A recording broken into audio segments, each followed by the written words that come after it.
The position of Ishvara is that of supreme consciousness. The jivas or the living entities, being parts and parcels of the Supreme Lord, are also conscious. Both the living entity and material nature are explained as Prakriti, the energy of the Supreme Lord. But one of the two, the jiva, is conscious. The other, Prakriti, is not conscious. That is the difference. Therefore, the Jiva Prakriti is called superior because the Jiva has consciousness which is similar to the Lord's. The Lord's is supreme consciousness, however, and one should not claim that the Jiva, the living entity, is also supremely conscious. The living being cannot be supremely conscious at any stage of his perfection.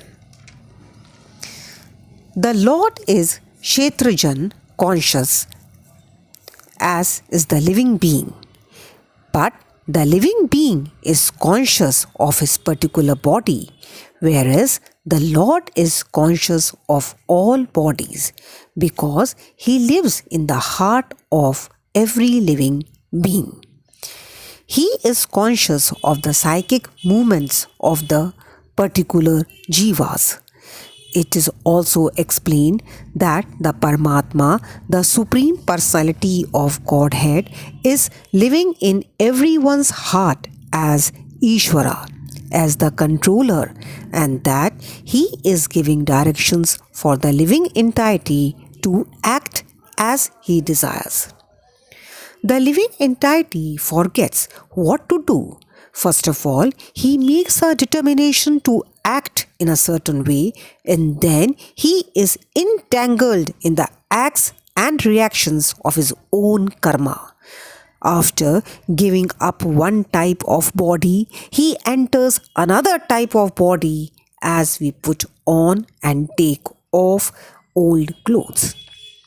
As the soul thus migrates, he suffers the actions and reactions of his past activities. These activities can be changed when the living being is in the mode of goodness, insanity, and understands what sort of activities he should adopt.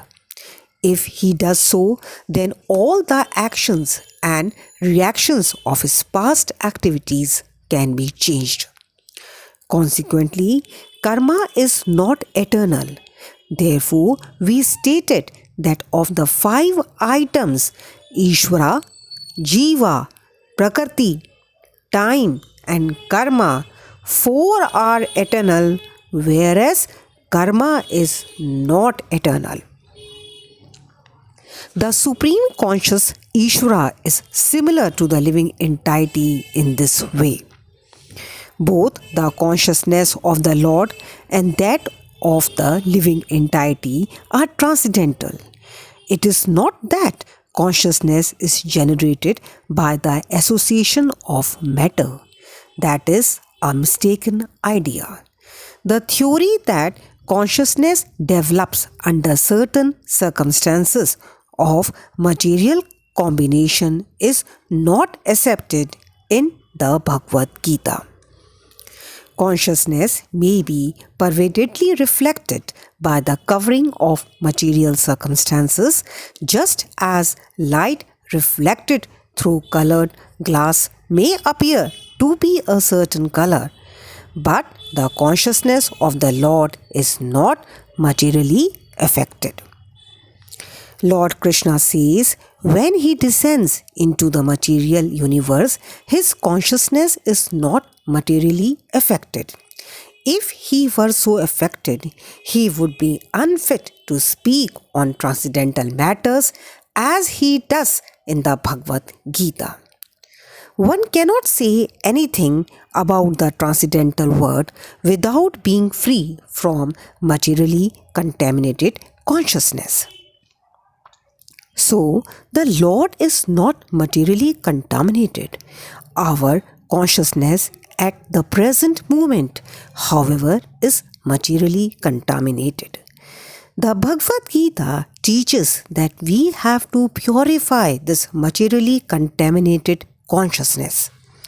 Our activities are to be purified, and purified activities are called bhakti. Activities in bhakti appear to be like ordinary activities, but they are not contaminated. An ignorant person may see that a devotee is acting or working like an ordinary man, but such a person with a poor fund of knowledge does not know that the activities of the devotee or of the Lord are not contaminated by impure consciousness or matter. When we are materially contaminated, we are called conditioned. False consciousness is exhibited under the impression that I am a product of material nature. This is called false ego. One who is absorbed in the thought of bodily conceptions cannot understand his situation. Bhagavad Gita was spoken to liberate one from the bodily conception of life, and Arjun put himself in this position in order to receive this information from the Lord. One must become free from the bodily conception of life. That is the preliminary activity for the transcendentalist. One who wants to become free, who wants to become liberated, must first of all learn that he is not this material body. Mukti or liberation means freedom from material consciousness. In the Srimad Bhagavatam, also the definition of liberation is given. Mukti means liberation from the contaminated consciousness of this material world and situation in pure consciousness.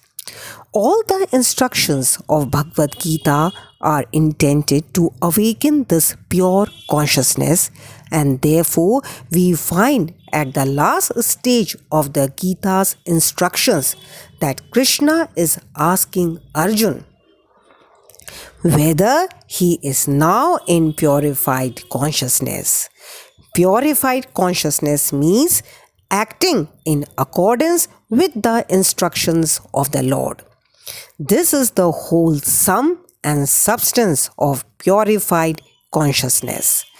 Consciousness is already there because we are part and parcel of the Lord. But for us, there is the affinity of being affected by the inferior modes. But the Lord, being the Supreme, is never affected. That is the difference between the Supreme Lord and the conditioned souls. Hare Krishna. Please like, subscribe and share.